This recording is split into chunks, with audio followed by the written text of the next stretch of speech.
When Dustin returned to Enchanting Villa, it was already dusk, but Edmund was nowhere to be found. Dustin found it suspicious.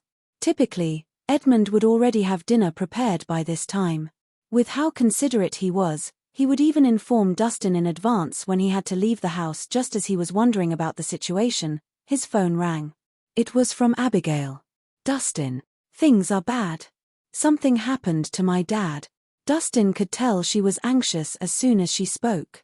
"What happened?" Dustin turned serious. "The hospital just called. They said my dad was beaten up so badly he almost died," Abigail replied. Dustin's brows furrowed slightly. Edmund treats everyone with kindness. Why would he suddenly be beaten up? Edmund was always cautious and reserved, and he interacted with people with an apologetic smile on his face. Logically speaking, he wasn't the type to engage in conflicts or make enemies. "I'm not sure about the details. I'm on the way to the hospital." "Which hospital?" "Pinevale Hospital." "Okay, I'll be right there." Dustin left the house right after he hung up. Within 20 minutes, he had arrived at the hospital. In one of the wards, Edmund appeared lifeless. He was covered in bandages, leaving only his face exposed. Abigail was pacing in the ward, at a loss. After all, she was only a 17-year-old high school student. She had never encountered a situation of such magnitude. It was inevitable for her to panic when her only relative was left in such a state. "Abigail, how's Mr. Robinson?" Dustin suddenly stormed into the ward.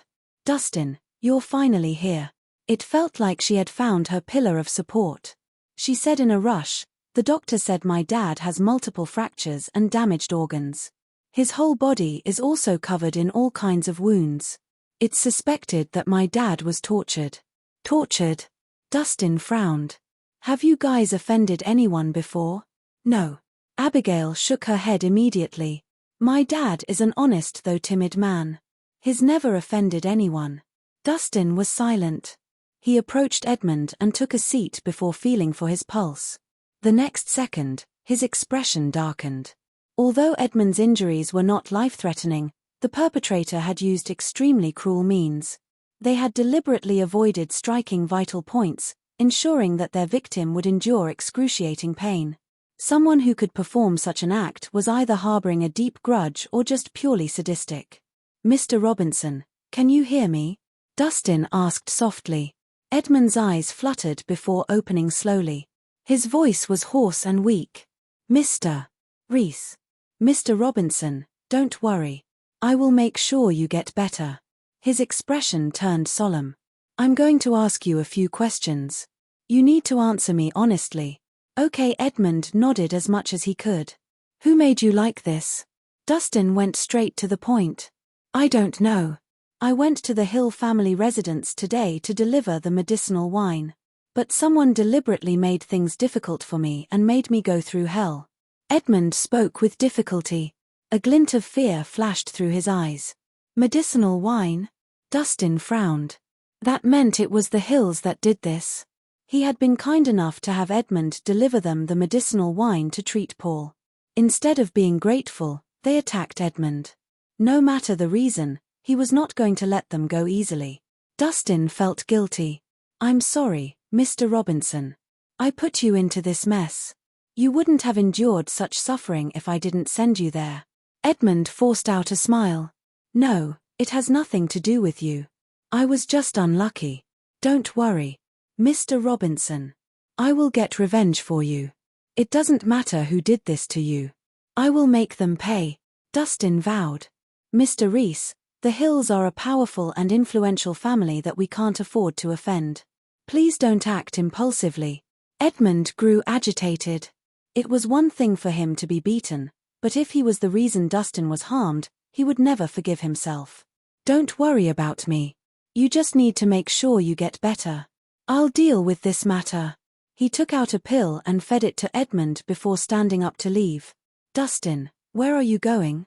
Abigail felt inexplicably uneasy. "To get revenge." He patted her shoulders. "Take care of your dad. Call me anytime if something happens." He left as soon as he said that. Half an hour later, Dustin arrived at the front gates of the Hill family residence.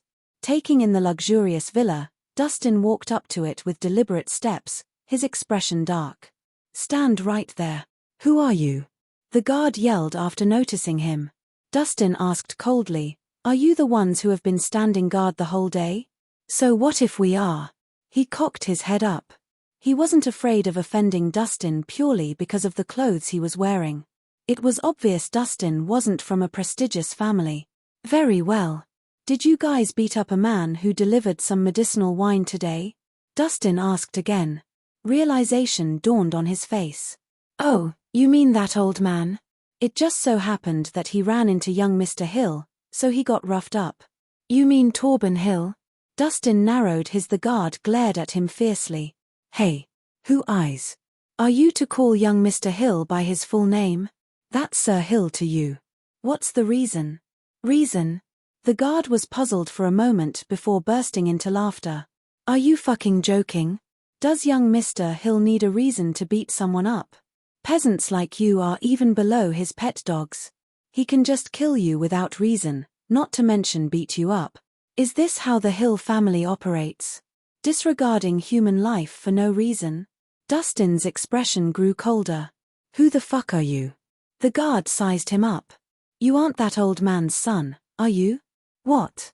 Are you here for revenge? Open up your fucking eyes, and look at where you are. Punk, this is not a place for you to act so recklessly. Scram. Otherwise, your father will be the last of his bloodline." The rest of the guards laughed mockingly, with Dustin looking like a clown to them. They had gotten used to their tyrannical bullying and wouldn't care about mere peasants. "Last question. Did you join in the beating?" Dustin's expression was calm, but his eyes were frosty. "So what if we did? Get the fuck out of here before we make you a crippled man," the guard yelled. "It's good that you admitted to it." Dustin nodded determinedly at his words, and without another word he landed a forceful punch on the guard's abdomen. The impact resembled a truck collision, and a thunderous explosion sounded as the guard flew backward. He crashed heavily into the gate, with the sturdy metal gates denting under the force. The guard was stuck to the gate, every bone in his body was shattered as blood gushed out from his mouth and nose. He died on the spot.